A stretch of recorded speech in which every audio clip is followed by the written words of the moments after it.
علی بھائی آپ کی اکیڈمی میں کیا خواتین کو آنے کی اجازت ہے؟ بالکل کوئی اجازت نہیں جی، کوئی ادھر آنے کی کوشش نہ کرے، اس قسم کی کوئی حرکت نہ کرے۔ اس کی وجہ یہ ہے کہ خواتین کو ضرورت ہی نہیں ہے گھر سے باہر نکلنے کی، آج کل تو کوئی بہانہ ہی نہیں ہے۔ اور اس حوالے سے جو علماء یہ دھوکہ دے کے حضرت عائشہ صدیقہ کی مثالیں دیتے ہیں کہ ان کے پاس جا کے لوگ علم حاصل کرتے تھے، پہلی بات ہے حضرت عائشہ نے کبھی کسی صحابی کے گھر جا کے کوئی درس نہیں دیا، کوئی ضعیف روایت لے ہیں۔ سیدہ عائشہ سے بھی جو اصحاب جا کے علم سیکھتے تھے وہ پردے میں سیکھتے تھے، حجرے سے باہر۔ دوسرا، سیدہ عائشہ کے پاس وہ علم تھا جس کا سورس وہی تھی، نبی علیہ السلام کی آئلی زندگی۔ اگر عورتوں کا مردوں کو تعلیم دینا ثابت ہوتا تو میرے بھائی آپ سینکڑوں صحابیات، ہزاروں تابعات اور لاکھوں تبع تابعات، وہ بہترین دور تھا نا، دکھاتے ہیں نا، کہیں ملتا ہے آپ کو؟ میں بالکل اس حق میں نہیں ہوں کہ ڈاکٹر فرحت ہاشمی یا کوئی اور عورت کے دروس کوئی مرد آڈیو میں بھی سنے، ضرورت ہی نہیں، آپ ڈاکٹر سرار کو سن لیں اور کسی کی ویڈیو سن لیں۔ مردوں کا کیا کام ہے کہ عورتوں کو؟ قرآن میں تو نبی کی بیویوں کے بارے میں آیا کہ آپ نے بھی سورۃ الاحزاب میں ایسے لچھے دار انداز میں گفتگو نہیں کرنی کہ جو پردے کے باہر کوئی حضور کا صحابی جو آپ کو ماں بھی مانتا ہے، النبی اولیٰ بالمؤمنین من انفسہم وازواجہ امہاتہم کے تحت نبی مومنین کی جانوں کے اوپر ان سے بڑھ کر حق رکھتے ہیں، اور نبی کی بیویاں امت کی مائیں ہیں۔ ماں سے بھی اللہ تعالیٰ کہہ رہا ہے کہ پردے میں کرنا ہے، اور اے نبی کی بیویوں کوئی لچھے دار طریقے سے گفتگو نہیں کرنی کہ کہیں کسی کے دل میں روگ ہو تو وہ کوئی نیگیٹو انٹینشن اپنے دماغ میں بنا لے۔ یہ امہات المومنین کے بارے میں بات۔ تو آج کل کی عورتیں وہ کیسے کلیم کریں گی ہم نے مردوں کو علم سکھانا ہے اور یہ کرنا ہے؟ وہ ایک اسپیسیفک کیس تھا، وہاں پہ بھی اتنی سختی ہے۔ تو اب عورتیں جس قسم کی آواز میں اور جس طریقے سے وہ درس دے رہی ہوتی ہیں، اس آواز سے تو عورت مرد سے گفتگو کر ہی نہیں سکتی۔ مرد سے جب گفتگو نہیں کر سکتی تو مرد بھی اس کے اس انداز کی گفتگو درس قرآن کے طور پہ نہیں سن سکتا۔ اور نہ عورتوں کا کام یہ ہے کہ مفتی صاحب سے جا کے کوئی علم سیکھیں۔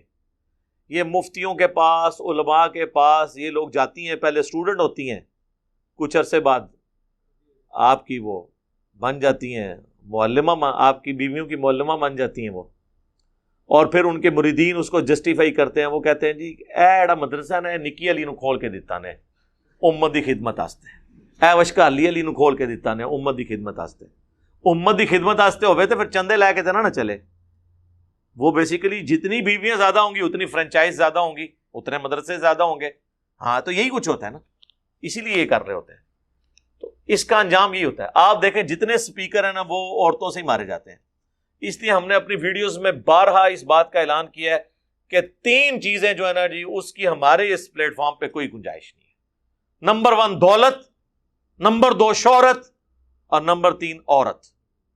یاد رکھنا، دولت، شہرت اور عورت، یہ 3 زہر قاتل ہیں۔ یعنی جہاں پہ چندہ انوالو ہو جائے گا نا، وہاں پہ آپ دیکھیں گے کرپشن شروع ہو جائے گی۔ جہاں پہ شہرت انوالو ہو جائے گی، وہاں پہ شہرت سے مراد یہ ہے کہ ایک بندہ کہتا ہے جی منو فلانے جگہ ٹکٹ دے کے بلاؤ، میں جناب آسٹریلیا دا وزٹ کرنا ہے، میں کینیڈا دا وزٹ کرنا ہے، میں نے امریکہ میں جا کے درس دینا ہے۔ اور تو نے کیا وہاں درس دینا ہے میرے بھائی؟ وہاں آڈیٹوریم میں 40-50 بندے لے کے بیٹھے ہوتے ہیں، اور وہاں جن کے پاس یہ لوگ جاتے ہیں ان کے ہزاروں کیا لاکھوں ڈالر لگوا دیتے ہیں کرائے کے اوپر۔ تو کیا نکالا اس میں سے تم نے؟ یہاں بیٹھو، سوال منگواؤ، ویڈیو میں ریکارڈ کرو، اور ویڈیو لنک سے خطاب کر لو کہ ڈائریکٹ کرنا ہے۔ ان کے جا کے پیسے لگواتے ہو، پھر وہ وہاں جا کے ہمیں جو سٹوری ان کی پتہ ہے نا کہ کس طریقے سے یہ لوگ ہوٹل ان کو پسند نہیں آتے ہیں۔ ہمیں تو بڑے بڑے علماء کی یہاں پہ سٹوریاں لوگ بتا کے جاتے ہیں، میں تو ان کو ہی ڈانٹتا ہوں کہ یار مجھے کیوں آگے بتا رہے ہو، ان کو جا کے کہو نا، ان کے آگے بولتے نہیں ہو، اور تم لوگ گونگے ہو، اسی لیے تمہارا استحصال ہوا ہے۔ انشاءاللہ قیامت تک اس طرح ہی ہوتا رہے گا جب تک کرواتے رہو گے، یہ مولوی تمہاری چمڑیاں اتاریں گے۔ تو شہرت یہاں پہ ہمیں لوگ آتے ہیں، ہم کہتے ہیں نہیں میرے بھائی آپ بڑی سکرین لیں، یہ ریکارڈنگ ہو رہی ہے ہماری بہترین HD 4K ریکارڈنگ، وہاں بیٹھ کے دیکھیں سکون سے۔ یہاں اکیڈمی میں بھی جو لوگ آتے ہیں میں ان کو ہمیشہ کہتا ہوں کہ یار جو ایک دفعہ آیا ہے پلیز آپ ویڈیوز میں دیکھیں، باہر ادھر آنے کی ضرورت نہیں، الا یہ کہ کبھی کوئی دوست کو لانا پڑ جاتا ہے کوئی ایسا۔ یہاں آ کے کیا کرنا ہے آپ نے؟ مجھے ہاتھ لگانے سے کچھ نہیں ہونا میرے بھائی، ٹھیک ہے؟ کوئی جب بھی ڈال لے وہ علم ٹرانسفر نہیں ہوتا. وہ علماء دیوبند ہی ہیں جو سینے سے فیض ٹرانسفر کر سکتے ہیں اور قبروں سے، ہم نہیں کر سکتے. اگر سینے سے ٹرانسفر ہوتا تو انبیاء کے اپنی اولادیں جو ہیں وہ انبیاء کی وارث بن جاتی، جو ان کے جسم کا ٹکڑا ہوتی تھی. ان میں بھی لوگ کافر ہو گئے، حضرت نوح علیہ السلام کا بیٹا کافر ہوا. تو اس طرح نہیں ٹرانسفر ہوتا. اور تیسرا فتنہ جو ہے وہ فتنہ، یہ میں پنجابی والا فتنہ نہیں، عربی والا، آزمائش جس کے ذریعے اللہ آزماتا ہے، وہ عورت ہے. سورہ ال عمران میں بھی اللہ تعالیٰ نے فرمایا زُيِّنَ لِلنَّاسِ حُبُّ الشَّهَوَاتِ، پہلے نمبر پہ کہا من النساء، پہلے نمبر پہ عورت آزمائش. بخاری مسلم کی حدیث ہے، نبی علیہ السلام نے فرمایا کہ میں اپنے بعد مردوں کے لیے عورت سے بڑی کوئی آزمائش چھوڑ کے نہیں جا رہا. فتنے کا لفظ ہے لیکن وہ عربی والا ہے، میں اردو میں ٹرانسلیٹ کر رہا ہوں. صحیح مسلم میں حدیث ہے کہ نبی علیہ السلام سے جب پوچھا گیا اچانک اٹھ جانے والی نگاہ کے بارے میں، مرد کی عورت پہ اٹھے یا عورت کی مرد کے اوپر، تو فرمایا مجھے میرے رب نے حکم دیا کہ میں اسے نیچا کر لوں، جسے وہ علماء نے ٹرانسلیٹ کیا کہ پہلی نگاہ معاف ہے. وہ ڈال کے معاف نہیں ہے، اچانک اٹھ جانے والی نظر کے بارے میں.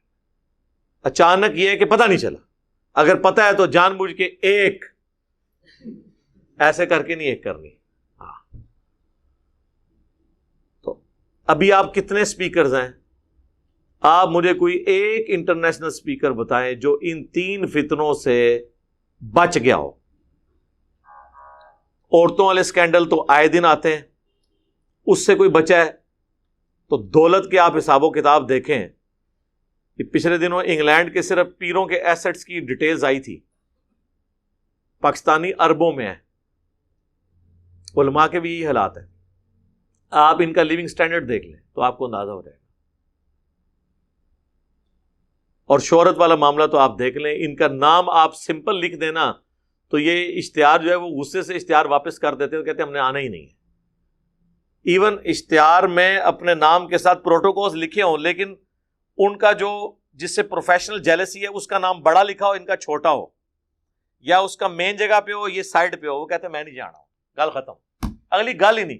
پہلے تو کتنی دیر وہ اتنے ناراض رہتے ہیں کہ وہ بندے کو سمجھ نہیں آتی کہ مسئلہ کیا ہوا ہے. وہ کہتے ہیں گل کرنے نہیں، چھوڑ دو. یعنی وہ کہتے ہیں تم لوگ اس قابل ہی نہیں ہو کہ تمہیں یہ بھی نہیں پتا کہ احترام کیا کرنا ہے، تو ہم بات ہی نہیں کریں گے اس ٹاپک کے اوپر. وہ کہتے ہیں کہانی ختم. تو یہ تین فتنے جو ہے نا جی، یہ اس اکیڈمی میں ان کے لیے کوئی گنجائش نہیں ہے، دولت، شہرت اور عورت. لہذا یہاں پہ اکیڈمی میں کوئی ایسا سلسلہ نہیں ہے، نہ کوئی شروع کرنے کی ضرورت ہے. یہ مردوں کی ذمہ داری ہے کہ وہ علم حاصل کریں، اپنی بیویوں کو، اپنی بہنوں کو، اپنی بیٹیوں کو وہ سکھائیں گے. اگر آپ کو سکھانے میں شرم آتی ہے تو آپ ان کو کتابوں کے ساتھ جوڑ دیں، کتابیں پڑھنے کے لیے دے دیں. اور میں تو قطعاً یہ ریکمینڈ نہیں کروں گا کہ ویڈیوز دیں. ہاں، آڈیو ریکارڈنگ آپ دے سکتے ہیں مرد کی کسی عورت کو، یا اس مرد کو عورت کا دیکھنا جائز ہے جس کے بارے میں اس کو نیگیٹو خیال نہ ہے، کیونکہ عورت کا جو مرد کو دیکھنا ہے یہ اس لیول کی چیز نہیں ہے. وہاں پہ وہ گنجائش موجود ہے جو غامدی صاحب نکالتے ہیں. غامدی صاحب کا تو موقف ہے نا کہ اگر بری نظر سے دیکھیں تو نگاہ اٹھانا حرام ہے، ادروائز کوئی حرام نہیں ہے. جو قرآن میں حکم آیا کہ مومن مردوں کو کہو اپنی نگاہیں نیچی رکھیں اور مومن عورتوں کو کہو کہ اپنی نگاہیں نیچی رکھیں، تو اس سے مراد یہ ہے کہ وہ بری نگاہ سے نہ دیکھیں، ضرورتاً دیکھنا جائز ہے. یہ بات عورت کا مرد کو دیکھنے کی حد تک تو ٹھیک ہے، مرد کا عورت کو دیکھنا ہر صورت میں منع ہے. اس کی وجہ یہ ہے کہ مرد ایکٹیو نیچر کا ہوتا ہے، اس میں برا خیال آ جاتا ہے. عورتیں عموماً اس طرح کی نہیں ہوتی ہیں، ان کو اللہ تعالیٰ نے پیسیو بنایا. اسی لیے آپ دیکھیں کہ جو پردہ ہے نا وہ مرد نے نہیں کرنا ہوتا، عورت نے کرنا ہوتا ہے. ادروائز تو اللہ تعالیٰ حکم دیتا ہے کہ مرد بھی پردہ کر کے نکلے تاکہ کسی عورت کی نگاہ نہ ان پہ پڑ جائے. یہ اس کا فزیکلی ثبوت ہے کہ اللہ تعالیٰ نے دونوں کو ڈیفرنٹ بنایا. بہرحال جہاں پہ یہ خطرہ ہو وہاں پہ آڈیو سنیں، ویڈیو کو دیکھنے کی ضرورت ہی نہیں ہے. تو اس لیے یہ یہاں پہ اکیڈمی میں اس طرح کا کوئی سلسلہ نہیں ہے. اب تو یہ یوٹیوب کی وجہ سے، ویڈیوز کی وجہ سے یہ ایشو ہی ختم ہو گیا کہ آپ کسی فزیکلی کسی جگہ پہ جا کے کریں. ہاں جہاں پہ عورتیں درس دیتی ہیں وہاں اپنی عورتوں کو ضرور. الہدا انٹرنیشنل میں بڑے اچھے کورسز ہوتے ہیں. ڈاکٹر فرحت ہاشمی ہیں, ان کی سسٹر بھی ہیں نگت ہاشمی, ان کے بڑے اچھے کورسز ہوتے ہیں اور بڑے پردے کا اہتمام ہوتا ہے. وہاں پہ بالکل مردوں کی کوئی انوالومنٹ نہیں ہوتی ہے جہاں پہ وہ اپنے پروگرام مینیج کرتے ہیں. وہاں پہ آپ اپنی بیویوں کو, بیٹیوں کو, بہنوں کو, ماؤں کو بھیجیں, وہ درس اٹینڈ کریں, کورسز کریں. لیکن جہاں مرد و عورت کا اختلاط ہے اس کی اسلام میں بالکل کوئی گنجائش نہیں. جامعہ ترمذی میں حدیث ہے جہاں پہ دو اجنبی مرد و عورت ہوتے ہیں تیسرا شیطان ان میں ہوتا ہے. بخاری اور مسلم دونوں میں حدیث ہے, نبی علیہ السلام سے جب مرد و عورت کے اختلاط کے بارے میں پوچھا گیا, اس کانٹیکسٹ میں سوال ہوا کہ دیور کے بارے میں آپ کا کیا موقف ہے. آپ نے فرمایا دیور تو موت ہے. اتنے سخت لفظ استعمال کیے. اور آپ دیکھ لیں آج کل, میں تو خیر مجھے یاد ہی نہیں ہے کہ میں نے شاید میٹرک سے پہلے کبھی آخری دفعہ کوئی اندھیرا اجالا ڈرامہ دیکھا, اس کے بعد تو میں نے کوئی ڈرامہ, اتنا ٹائم ہی نہیں تھا. لیکن ہمیں لوگ بتاتے ہیں کہ جی اب تو ڈراموں میں اس قسم کی چیزیں, وہ اس قسم کے افیئرس دکھا کے اور پریکٹیکلی لوگوں کو اپنی طرف سے وہ تو ایجوکیٹ ہی کر رہے ہیں نا کہ یہ بھی ہوتا ہے. کئی ایک ایسی چیزیں جو عام لوگوں کو پتہ ہی نہیں ہوتی ہیں, وہ ان ڈراموں کے ذریعے خام خواہ لوگوں کو ایجوکیٹ کرتے ہیں اور بے حیائی جو ہے وہ پھیلا رہے ہیں. دیکھیں ہم جب چھوٹے چھوٹے تھے اس وقت ایک ہی ڈرامہ 8 سے 9 لگتا تھا, سڑکیں ویران ہو جاتی تھی, لوگ وہ بیٹھ کے دیکھتے تھے اور اس سے آپ کوئی مورل لیسن لے کے اٹھتے تھے. یعنی 80s کے 90s کے جو ڈرامے ہیں نا وہ ماسٹر پیس ہیں.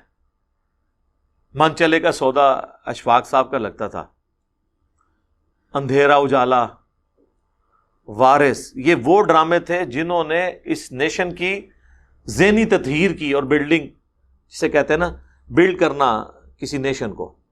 لیکن اب کیا ہے, اب ڈراموں میں وہ کلچر دکھایا جا رہا ہے جو ہمارے ملک کے رہنے والے لوگ ہی نہیں ہیں. جس قسم کی گاڑیاں اور جس قسم کے یہ معاملات دکھائے جا رہے ہیں, یہ تو پاکستان میں 0.0001% لوگوں کے پاس بھی اتنی دولت نہیں ہے کہ وہ اس قسم کی زندگی گزارے. آپ کے سامنے یہ سارے معاملات, تو وہ کس قسم کے لوگوں کو پروموٹ کر رہے ہیں, اس میں سے کیا نکالنا ہے؟ ڈرامے تو ختم ہی کر دینے چاہیے. میں تو کہتا ہوں ڈاکومنٹریز ہونی چاہیے. اس کی بجائے آپ National Geographic, Discovery, Animal Planet, یہ چینلز دیکھیں. اور آپ انڈیا کو دیکھ لیں, انہوں نے سارے چینلز اردو میں ڈب کر دیے ہیں. ہم لوگ یہ ایفرٹ نہیں پوٹ کر سکے. وہ انڈیا کے چینلز کے اوپر پابندی لگائی, بہت اچھی بات ہے, یہ چینلز بھی بند ہو گئے. وہ اتنی تو عقل استعمال کرو کہ ان چینلز کے اوپر پابندی لگاؤ جس کی وجہ سے مسئلہ کھڑا ہو رہا ہے, جو ڈراموں والے, فلموں والے چینل ہیں. یہ چینلز کیوں بند کر رہے ہو؟ تم لوگوں کے پاس تو اتنا پیسہ ہی نہیں کہ نیشنل جغرافک کو ٹرانسلیٹ کر سکو کہ ہماری لوگ اردو میں ایجوکیٹ ہو سکیں. لیکن میں آپ کو بتاؤں 90s کے اندر PTV2 شروع ہوا تھا, اس میں جتنی سائنٹیفک اس وقت یعنی آپ سمجھ لیں ڈسکوریز یا سائنٹیفک تعلیم جو ہے وہ اردو ڈبنگ کے ساتھ دکھائی جاتی تھی.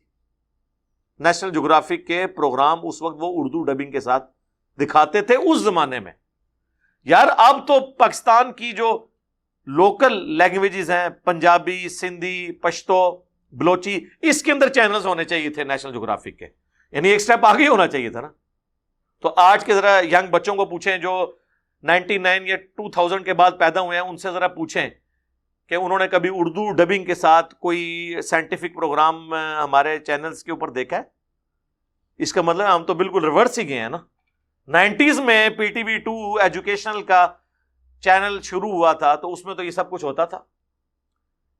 ایون FSC لیول کی جو فزکس تھی اس کے سارے وہ ایکسپیریمنٹس پرفارم کر کے, وہ جو گوروں نے کیے ہوتے تھے, اسے اردو ڈبنگ کے ساتھ دکھایا جاتا تھا. ایک ایک چیزیں کلیئر ہوتی تھی.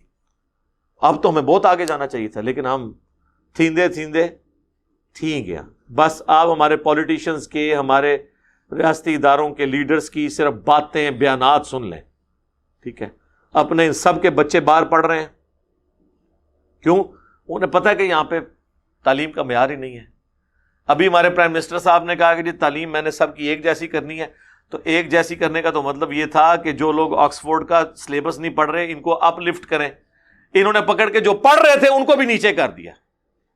اب کانوینٹ میں میری اپنی بچیاں بھی پڑھتی ہیں، کیا سٹینڈرڈ ہے ان کا پڑھانے کا، کیا سٹائل ہے۔ میں کہتا ہوں جی بچی آپ کانوینٹ داخل کرائیں پھر 10 سال کے لیے بھول جائیں، وہ سب کو ایک جیسا بنا کے نکالتے ہیں، یہ ہوتے ہیں اسکول۔ ان کو کہہ رہے ہیں جی آکسفورڈ ختم کر کے آپ پنجاب ٹیکسٹ بک بورڈ لگائیں، بجائے پنجاب ٹیکسٹ بک بورڈ کے کورس کو اپ ڈیٹ کرنے کے ان کو پکڑ کے گھسیٹ رہے ہیں کہ اگر ہمارا کوئی ٹیلنٹڈ بچے نکل رہے ہیں ملک سے کانوینٹ سے پڑھ کے تو وہ بھی نکلنے بند ہو جائیں، اور رہی صحیح کسر جیڑی کرونا نے کاٹ دیتی ہے، بچے قابو سے ہی باہر ہو گئے۔ 1.5-2 سال سے تو آپ سمجھیں کہ بچے چھٹیوں پہ ہی ہیں، جب ان کو پتہ ہی نہیں ہے کہ اسکول کھلنے ہیں نہیں کھلنے، ایک دن کھلنا ہے 2 دن بند ہونا ہے، روٹین ہی نہیں بنتی، روٹین تو روزانہ کے کاموں سے بنتی ہے۔ انہیں مار مار کے لٹانا پڑتا ہے بستروں پہ اور صبح مار مار کے اٹھانا پڑتا ہے، پہلے سب کچھ سموتھ چل رہا تھا۔ تو وہ پاورٹی سرکل کو ہمارے ان غریب ملکوں میں توڑنے کا ایک ہی ذریعہ ہے، وہ تعلیم ہے۔ غربت کا سرکل یعنی غربت کا جو دائرہ ہے، اس سے باہر نکلنے کا ذریعہ ایک تعلیم ہے، ورنہ تو امیر آدمی کا بیٹا ہی امیر ہوگا جو آ کے باپ کی مسند پہ بیٹھ جائے گا، دکان کے اوپر کاروبار کو سنبھال لے گا، لیکن غریب آدمی کا بچہ جس کے پاس ریسورسز ہی کوئی نہیں ہے وہ امیر تو ہو ہی نہیں سکتا سوائے ایک چیز کے کہ وہ پڑھ لکھ جائے، اچھی نوکری حاصل کر لے، اور وہ پھر اس پاورٹی سرکل سے پوری فیملی کو باہر نکال دے۔ یعنی اکثر آپ مڈل کلاس فیملیز جو دیکھتے ہیں، لوور مڈل کلاس، وہ تعلیم کے ذریعے اوپر آئی نہیں ہے۔ ہم میں سے کتنے لوگ ایسے ہیں، آپ ہمارے باؤ اجداد کو دیکھیں گے، وہ بیچارے ان کی وہ اس طرح کا لائف کا سٹینڈرڈ نہیں ہوگا، لیکن تعلیم کی وجہ سے آہستہ آہستہ فائنانس میٹ ہوئی ہے۔ تو غریب خاندانوں کے پاس ایک ہی ذریعہ تھا کہ تعلیم کے ذریعے وہ غربت کے سرکل سے خود بھی نکلتے، پاورٹی سرکل سے اپنے گھر والوں کو بھی نکالتے، وہ بھی غریب سے یہ بھی چھین لیا ان لوگوں نے۔ تو اس طریقے سے اب آپ دیکھ لیں امریکہ میں، یورپ کے اندر، اب ویکسینیشن کے بعد انہوں نے پراپرلی سکول وغیرہ کھول دیے، اور یہاں پہ آپ حالت دیکھ لیں جو کچھ ہو رہا ہے، تو کسی چیز کے اوپر کوئی توجہ نہیں ہمارے بڑوں کی۔